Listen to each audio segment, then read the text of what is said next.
rephrase that. Some guys like women they can mold. Men like women they can hold. No, I'm saying that. That's alright. Sit down on a post and a tweet all night. Sit them on social media type. While like said them. Hello everyone and welcome back to my channel. Oh my goodness. It's been so long. Okay, so what have I been doing? I have been working like every other human on this planet. But having said that, I got a promotion, so well done to me. Really happy about that. So yeah, I've just been on my work, on my grind, you know, because the dream is still a dream, but you know, you still got to do what you got to do in your everyday life. So yeah, really happy about that. But yeah, I have been away for ages. It feels like ages. I think my last video was like definitely over a month ago now, which was Fenty Beauty. I'm rocking one as we speak. One of the boys is what I'm rocking on my lips, Fenty Beauty today. Yes. Because I've been away for a while, I need to come back with a bang. Going through my other videos, I thought the relationship one was a big success. So, dreams do come true. This is relationships part 2. I appreciate that I do not have all the answers and I don't know everything and the ins and outs to people's individual relationships. But having said that, I have an opinion and a voice that I will be using. Let's get stuck in, okay? All right. Also, I'm very aware that my look today is very, very daring, but if you can do it, why not? Losing your identity because you're so wrapped up in your partner. You cannot be so wrapped up in somebody else that you lose yourself. The fact that that person was attracted to you in the beginning because you were yourself, to then go and lose yourself, nah, that's not cute. You know what, we could blame the other partner, but you're letting someone drain you in a way where you're so obsessed with them that, oh, what am I trying to say? That you're so obsessed with them that you lose yourself? No. And they're not gonna stick around either. Your partner's not gonna stick around. Get it together. You come first. Another thing is you're probably overeating, doing stuff out of the ordinary, and you're just falling down into a vicious ditch. Nip it in the bud. Okay, it's a given. When you're in a relationship, you tend to spend more time with your partner than you do seeing your friends. That's just what happens. Forget the bitter friends. You're always with your boyfriend. It's always the single friends. Just let them get on with what they're doing. Find them a man, because maybe they won't be so miserable. Anyway, having said that, when you're gonna go out with friends and stuff, and you ask your guy if you can go, so, can I go out? I don't even ask my mum if I can go out. The only exception of the whole can I go out is if you have kids. Letting your guy know like, oh, babe, I'm going out tonight, that's cool. But this can I? Will you give me permission so I can go out with my friends is a no from me. That's not, you should not be asking your partner. Does he ask you if he can go out? Probably not. Which brings me on to the next point. Double standards. He can go out and get numbers and then say, I'm just chatting to her like a mate, innit? But then if you were to go out and get numbers, it's over. Nah. So make sure you have these points in place where there's no double standards going on, because a relationship is 2 people. So the 2 people should be acting the same in that relationship for the relationship to work. Yes. Yes. True. Not being yourself with your guy. So one thing my mum always says to me is that you're so yourself around Jez, and I'm like, I can't be anything else. Even if I tried, I just couldn't. So being yourself around your partner is such an important thing. I know cases where there's girls who, obviously full face of makeup, yeah, that's fine. that's how you want to look around your guy, that's fine. But like, there's been cases where you like stay over your guy's house and before he gets up, you're dashing to the bathroom to put on your full face, to go back into the bed, to be like, morning, with a full face of makeup. If he can't see your flaws and love them, then he's probably not the guy for you. But even so, like, again, not blaming the guy, it's you. You need to be okay within yourself. I know there's people who go out and they're like, I will never ever go out without makeup. That's fine. But you have to be comfortable and like around your guy to let him see your natural face. No? Well, I don't know, but when Jez comes around here, I've got my tights on my head, I've got my pyjamas on, I look like the bagger lady, and my mum's like, oh, it's nice seeing you made an effort, because Jez is coming over, and I'm like, I'm in my own house, so I'm chilling. If your guy was good friends with a girl before you guys got together, then that's cool, right? That's cool. But once you get together and then he's making other girlfriends, like, I just don't see the need in having girl pally friends. I'm the only girl you will ever need. I'm gonna be your best friend, your girlfriend, your future wife, your baby mum. I'm gonna be all that in one, yeah? So you don't need any other girlfriend. What does he want with another friend? Because that girlfriend, when things are rocky between you and your guy, she's the one, babe, tell me what happened. Ulterior motive. And the thing is, it's not the guy I don't trust, it's the girl, because I'm a girl and I know how vicious girls are. Going back to the friend before we got together, she needs to be my best friend too. Because if that's another thing, if he's got a really good friend that he goes and sees on the side when you're not around, and you know it's his friend, but she doesn't want anything to do with you, she has ulterior motives. We're gonna be best friends because you're best friends with my man. Otherwise, this friendship is no longer, okay? This friendship no longer exists.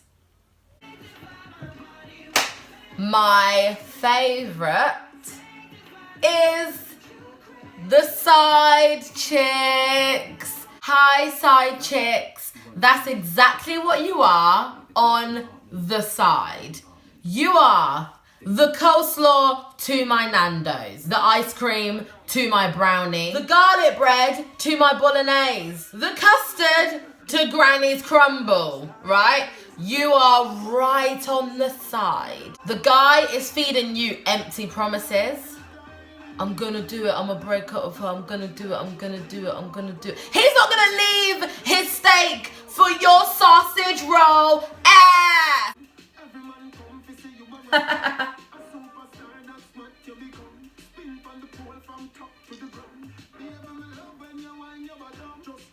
It's just not gonna happen. Empty promises.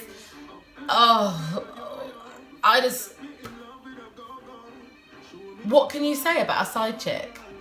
And you're happy to be a side. You should really want more for yourself. You should just really want more for yourself. That's all I have to say on that. This is something I have made up from speaking to people and trying to understand. This is what I've come up with. Preference versus creations. So let me break it down. Everyone has a preference and I think that is fine. So my guy needs to be tall. My guy needs to have a driving license. My guy needs to have a car. He needs to have his own place. He better be rich. Everyone has their preference. But this is where the creation comes in. Like, I've spoken to a lot of people who want to create their guy. Life is not a game of Sims, okay? We cannot create humans. We don't have the power of God to do that, right? So what I'm saying is, when you have like a guy, so say you wanted a guy, he needs to be tall, driving license, have his own place, right? All I'm saying is, if he's tall and he's got a driving license, but he's saving for a mortgage, Why? No. He hasn't got what's on my list. No. You're always gonna be single. You're never ever gonna have somebody to call your own. Relationships are about compromise. Some people have no sense of compromise, and that's an issue. That is an issue. You can't be so quick to call it quits. Some of the longest like relationships and marriages, you think they're all sweetness and light. No. People in a relationship will only show you what they want you to see. So you don't know what's happening behind closed doors, but I can guarantee you there is no perfect relationship. Compromise is a massive key when you want something to last. Yeah, like, how do people not know this stuff? I need to write a book, because I think I know this stuff. I don't write a book. I know there's people that will read it. Coming from a big family and you have really decent guys in your family and you know this, they then bring girls in and you're that cousin. She ain't good enough for my cousin. Nah, she ain't good enough for my cousin. I've been there, like I've been that girl, like, I'm not sure about that girl. Nah. But when it's your turn to be accepted into a family and you're on the other side, I feel like that's the only time you're gonna understand the whole in-law situation. Because, like, I'm lucky, I've had a really good experience. But going into a family that's not yours is always different, because no family is like your own family. But, like, even now, like, when there's cousins coming in, like, with their new girlfriends, I'm like, lovely to meet you. Like, just being so nice, because I've been on that side as the girl, like, hi, everyone, I'm Janine, hi. Like, scared. The only time you're going to understand how daunting it is to go into a family that's not your own is when you're in that situation, when you are the other girl. Okay, so we all know that relationships are great when they're great, but when they're not great and the outing happens, okay? Social media is very dangerous. Going on social media to blast your guy, it's really tacky, But I feel like when you're in that moment and you're angry, you do stuff that you feel that you have to just do. So I understand that. But it's really not a good look. And even worse than outing your partner who's done something ridiculous is taking it back after. So you post it all over social media, how ridiculous he is, how much of a cheat he is, how disgusting he is, how you wish you never ever he is. And then after that, you find some common ground, you speak it over, you're good, and you get back together. Yeah, you can delete the tweets, you can delete the Facebook posts. People don't forget stuff like that when it happens. Because of how juicy that stuff is, you're always going to remember it. And once you out your guy like that, you're the one that looks stupid after you take him back. So, I don't know, rant on your sibling chat or your family chat. Outing your baby father on the social media. Second time he ain't shown up for his child. Why do I even bother? I can't believe that you don't want nothing to do with your son. All this money you're stunting on social media, but you can't buy your child no nappies. You bought your new girlfriend some trainers, but you can't pay your child support. It is too much for the gram. It's too much for the gram. Don't get me wrong, like, on the other side, as someone watching, it's like the juiciest stuff ever, and you're like, oh, he didn't turn up today. He didn't turn up last week either. Already, I know way too much of your situation from a post. It's just, let it go. Again, sibling chat. This one is really important. The way you let your guy talk to you. You ain't going out like that You look like a slut when you wear hoop earrings. Take them off. No. No. Some guys like women they can mold. Men like women they can hold. No. No. Men like women that are strong, okay?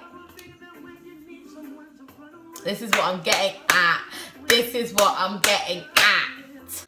Don't allow someone to speak to you like that. It's just inappropriate. And to think that they go back to their boys talking about you like you're some dirt.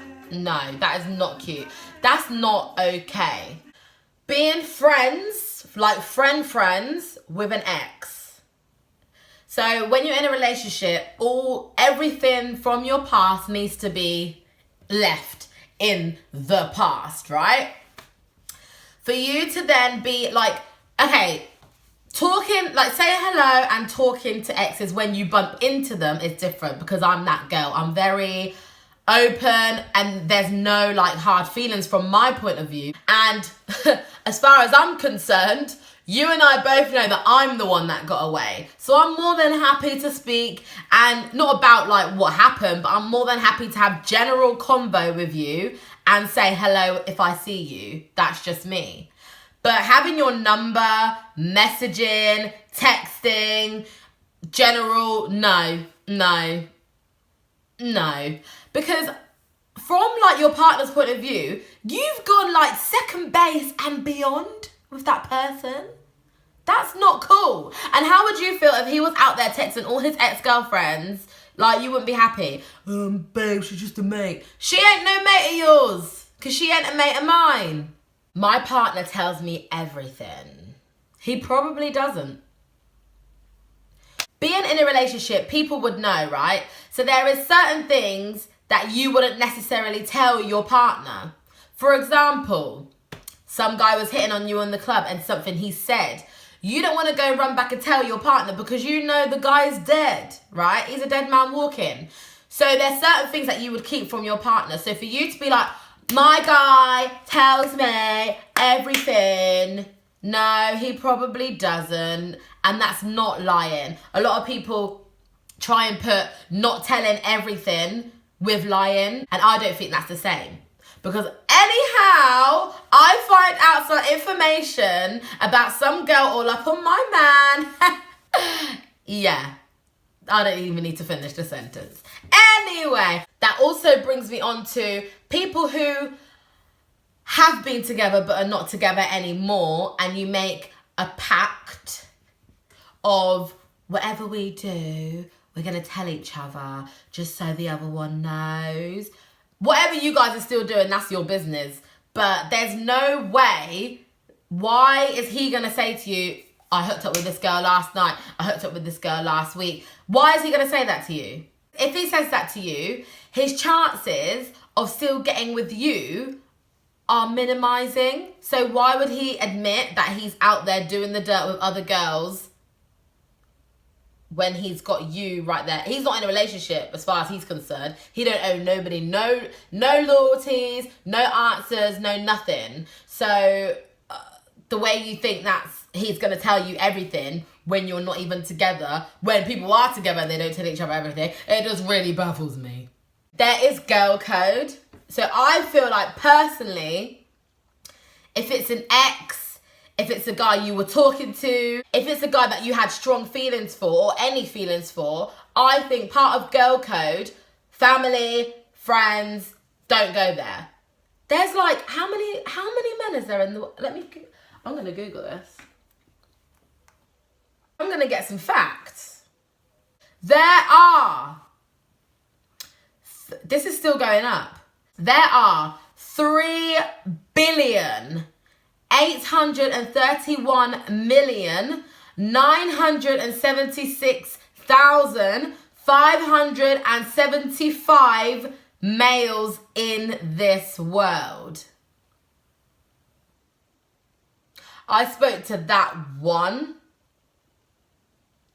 You need to go find one of the others. I know I said the other one was my favourite, but this is my ultimate favourite, and this is where I'm gonna leave it. I'm gonna leave it on an ultimate, yeah? Relationship advice from single people. Like, start speaking to people who have surpassed your own relationship, so you can speak to them like, okay, so this is the situation. I know that you've been with your guy like 10 years longer than I have. Like, what can I do? Like, what would you give me? What advice would you say? Don't ask someone single. Why is it that single people have the most to say on a relationship? It's because they're single and they got a lot of time. Sometimes it is nice to speak to single people because they're on the outside, but advice from single people when you're in a long-term relationship is probably not the best solution. Okay guys, well thank you so much for watching. I really hope you enjoyed the video as much as I did. I really hope you took something away from this video. If not for yourself, then for your friend. But yeah, obviously I'll be back. I'm always back. I won't leave it so long next time. Do not forget to subscribe, comment, and like the video. I'll see you next time. Take care. Bye.